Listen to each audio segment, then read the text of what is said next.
la street. Dans la street. Dans la street. Play music.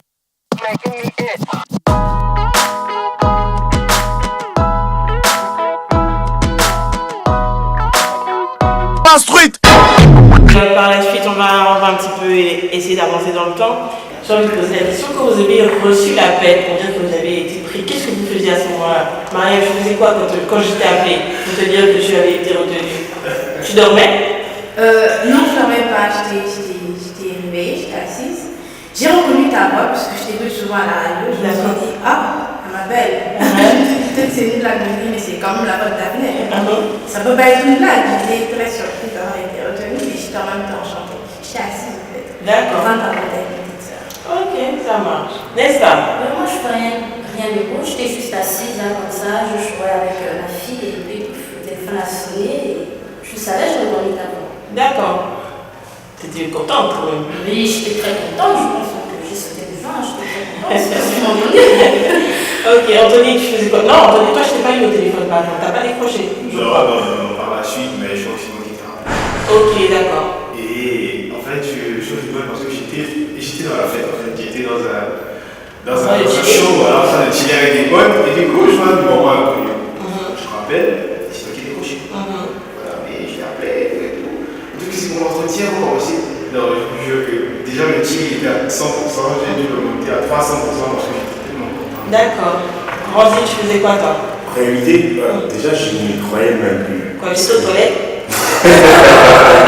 Non, même plus, j'étais aux toilettes. D'accord. Je crois que j'étais en train de regarder comment le menuisier me faisait mon lit. Donc, il mettait de la peinture. Comment tu as cassé ton lit? Oui, il n'est pas cassé, il est pas fait. Ah d'accord, ok. Donc, je ne croyais même plus. Et je me disais, le casting, j'avais un peu stressé. Je me suis dit, waouh, c'est pas évident. Et là, je suis surpris, je vois un numéro. J'avais pris le soin quand même de vraiment l'enregistrer. Je me suis dit, ah, ça c'est qui? J'écoute la voix.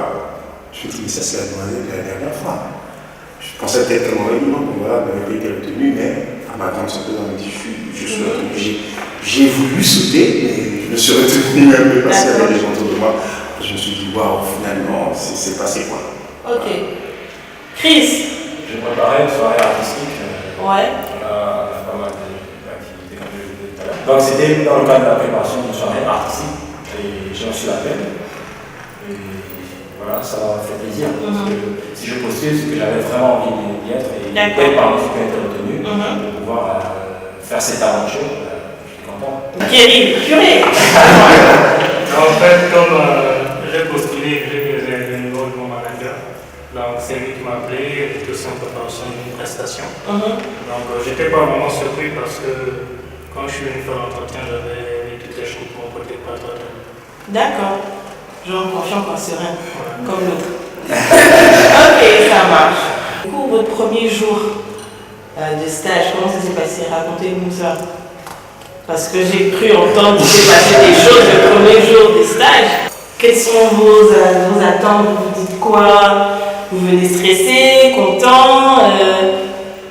L'année que je suis arrivée à 8h05. Ensuite, on a eu la réunion avec Wow. Il nous a dit la radio, c'est la ponctualité. Alors, pour votre premier jour, vous qui n'êtes pas venus avant 8h ou à 8h, je vous renvoie 3 jours à la maison. Vous décidez si vous voulez vraiment travailler à la radio. On s'est pas aujourd'hui, puis on est jeudi. Sans blague. Sans blague. Et ça concernait qui était concerné par ça? C'est la levez la main. On va dire que moi, j'étais le rescapé. Ah ouais? Parce que moi aussi, m'a mis dans le lot. Et le maître, c'est parce que quand il est arrivé, il ne savait pas que moi je venais pour la sélection 3. Donc je m'étais assis avec les stagiaires de la baie et je n'étais pas monté, alors que tous les autres étaient montés. Ce qui fait que quand j'arrive, il me dit, mais non, vous n'êtes pas arrivé à l'heure. Je dis, non, monsieur, moi j'étais en bas, je suis arrivé avant. Donc je ne suis pas menti. Non, je n'ai pas menti, j'étais arrivé avant 8h. Ouais. Mais j'étais en bas. Alors que les autres, ils étaient en bas. Quand je rentre, naturellement, quand monsieur me voit, il me dit, mais toi aussi tu es arrivé en retard et donc tu es concerné. Je dis non. En fait, moi j'étais assis avec les stagiaires de Label TV, alors que j'aurais dû monter vers au 3e. D'accord. Et qu'est-ce que vous vous êtes dit à ce moment-là? Maria, tu as pleuré? Je dis, oh, c'est chaud, il est quand même assez dur. C'était le premier jour quand même. Il m'a dit, il faut bien réfléchir si tu veux travailler à la radio. J'ai commencé à me poser des questions, j'ai dit, est-ce que je vais venir? Est-ce que moi je suis ponctuelle? Je ne suis pas ponctuelle, donc il faut que je commence à aller en retard. Et ben, je suis rentrée à la maison, j'ai bien réfléchi et puis je suis maintenant tous les jours en retard. C'est un peu ça. D'accord, messieurs. Ben moi, c'était plutôt une bonne nouvelle parce que j'avais 2 ou 3 engagements que l'on doit honorer. D'accord. Mais après, c'est vrai que ça quand même fait un boom. Il faut être ponctuel quand on a des objectifs, il faut se Chris, est-ce que ça trop dur? Non, c'est normal. Il faut assumer. Quand on fait quelque chose dans la vie, il faut savoir assumer. J'ai trouvé ça bien. C'est une bonne chose. Parce que là, on a sans besoin. Désolé. Là, sans besoin d'être appelé à l'ordre dans un cigare. Et ce jour, on arrive en retard. Voilà. Et depuis, vous arrivez tous les jours avant 8h. Ok, ben si vous devez passer un petit message à M. Ouam, vous le direz pas. Monsieur Ouam Perso, moi je lui dirais chapeau parce que il est l'une des personnes les plus rigoureuses que je connais, franchement. Rien que sa présence a de l'influence sur beaucoup de personnes. D'accord. Franchement, c'est un plus pour nous parce que le fait de nous plier à ce qu'il nous soumet, c'est avantageux. Parce que comme il nous disait en amont, c'est une préparation à l'administration. Franchement, faut pas qu'il change, parce que s'il change, ce sera plus loin. Chronologiquement, la première semaine, qu'est-ce que vous avez fait? Chris, qu'est-ce que tu as appris les 3 derniers jours, vu que tu es arrivé jeudi? Du coup, on a observé quand on est arrivé, on a eu une journée pour observer ce qui se faisait dans la radio, donc une visite guidée du matériel utilisé, des ressources humaines qui y sont. Et puis on est tout de suite entré, les jours qui ont suivi, dans le bar de la radio, parce qu'il fallait être très pratique, donc des prises de voix pour l'enregistrement des spots publicitaires, des rubriques à préparer, des dossiers, parce qu'il y avait pas mal de dossiers sur les journées, de commémoration et autres. Et la prise d'antenne avec Big, le grand Carl Rogers, qui est très inspirant comme personnage. Voilà, donc entre autres, c'est toutes ces activités-là qu'on a menées. Nesta, alors j'ai une question pour toi. Est-ce qu'aujourd'hui tu as la même vision, la même idée de la radio? Maintenant que tu as fait ton stage pour toi, avant c'était quoi la radio et maintenant qu'est-ce que c'est la radio? Pour moi, avant que je ne nourrisse l'envie de devenir animatrice radio, la radio c'était trop pour les filles en fait. Tout est pour les filles. D'accord. Voilà, je voyais ça trop du genre pour les filles et les personnes âgées. Mais à partir d'un certain moment, surtout quand j'ai commencé à écouter la libre antenne, je me suis dit, mais la radio aussi s'intéresse les jeunes, les jeunes aussi peuvent s'intéresser à la radio. Et justement, quand j'ai démarré mon stage, tout au long de mon stage, j'ai vu qu'en fait, la radio, on peut voir la radio sous un autre angle en fait.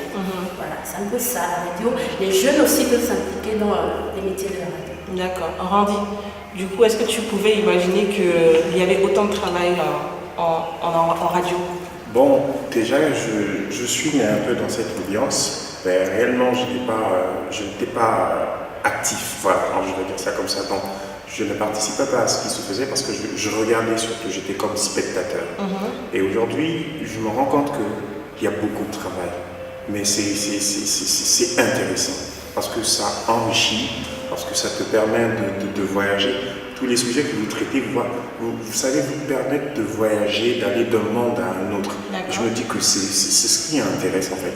Et savoir que quand on est à la radio, on transmet des émotions, c'est encore plus beau. On vous écoute, on essaie de se faire une image sur vous et vous avez une vision autre que celle que vous aviez au départ. Avant, j'étais spectateur, maintenant que je participe, maintenant que je suis acteur, je trouve que c'est simplement fun. D'accord.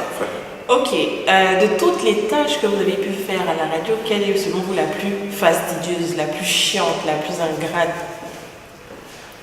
Mon cher Kelly, qu'est-ce que tu as détesté faire à la radio mais que tu étais obligé de faire? Que j'aime pas trop faire, que j'ai vraiment pas aimé faire, c'est le micro-trottoir. Ah ouais? Voilà, pourquoi? Je trouve ça fatigant d'aller à la rencontre des personnes, des inconnus. Après, elles ont leur humeur, ces personnes. Donc du coup, parfois, il faut être vraiment dans un bon jour, il faut avoir le cœur ouvert, il faut être disponible. D'accord. C'est un peu fastidieux. Je peux faire le travail de fourmi à l'intérieur, tu fais les recherches, tu vois. Ok. Chris, ben justement, tu as le micro du micro-trottoir. Toi aussi, c'était le micro-trottoir, la tâche la plus... Je veux dire que j'ai aimé, quand même, j'ai aimé le micro-trottoir parce que j'ai pas de problème à aller à la rencontre des gens. D'accord. J'aime rencontrer de nouvelles personnes, j'aime être inspiré par les nouvelles personnes. Je suis passionné de l'être avec un grand E. Donc, ce qui m'a un peu, je dirais pas fait chier, ce qui était un peu difficile à aborder, c'est les différents jeux de tonalité, les jeux de rôle quand on fait les prises de voix. D'accord. Parce que selon le thème, selon ce qu'on va poser, il faut savoir s'adapter au niveau de la voix, au niveau de la manière d'articuler, d'amener la chose. J'avais déjà eu à faire des ateliers, à travailler certaines choses au niveau scénique et artistique, dans l'expression. Mais je me rends compte qu'on n'a pas fini d'apprendre et on apprend tous les jours. Et c'était très intéressant pour moi de rentrer dans la radio. D'accord. Anthony, c'était quoi la tâche la plus chiante pour toi, la plus difficile? Honnêtement, je n'ai pas eu de tâche difficile. D'accord. Mais si je dois quand même apprécier, je dirais que c'était le premier jour, c'était d'essayer de faire une programmation. Parce que j'avais l'impression de ne pas arriver à le faire. Ok. À l'antenne. Mais avec le temps, voilà, petit à petit, j'ai eu l'occasion de combler cette lacune. Et du coup, je peux dire pleinement et fièrement que je n'ai pas eu de tâches difficiles. D'accord. Bah là, on s'explique aussi à des personnes qui ne connaissent pas l'univers de la radio. C'est quoi une programmation? Je ne sens pas des termes là très techniques et tout. C'est quoi une programmation? La programmation, c'est le fait de faire assurer le maintien de l'antenne. D'accord. C'est-à-dire mettre des sons, des publicités, des musiques, des jingles, des publicités. Okay. Assurer la maîtrise d'antenne. D'accord. Et vous avez tous fait ça? Ouais. Mais c'est pas des oui très affirmatifs, ça. En fait, c'est peut-être parce que, pour moi par exemple, comme peut-être certains, c'était pour savoir comment programmer qu'on a eu à le faire. On nous a expliqué. La programmation se fait comme ça, et puis bon, on fait une petite programmation d'1 heure, de 30 minutes, et puis ça s'est arrêté là en fait. D'accord. Et c'est quoi les clés d'une bonne programmation en radio? C'est quoi? Les clés d'une bonne programmation en radio, qu'est-ce qu'il faut faire Enfin, quelle est la consigne qu'on vous a donnée? S'il fallait que vous reteniez quelque chose de la programmation, ce serait quoi? Le respect du top horaire. Top horaire, le jingle, comment c'est C'est pour ça le respect du top horaire. D'accord. Du top, et puis aussi, il faut programmer les musiques, il faut regarder, il faut prêter attention sur les secondes, sur les minutes en fait. Moi, je ne savais pas tous ces détails, donc s'il faut programmer une musique, après un jingle, il faut regarder en fonction du temps. Donc, on choisit la musique en fonction des secondes, des minutes et tout ça. D'accord. Dans la street.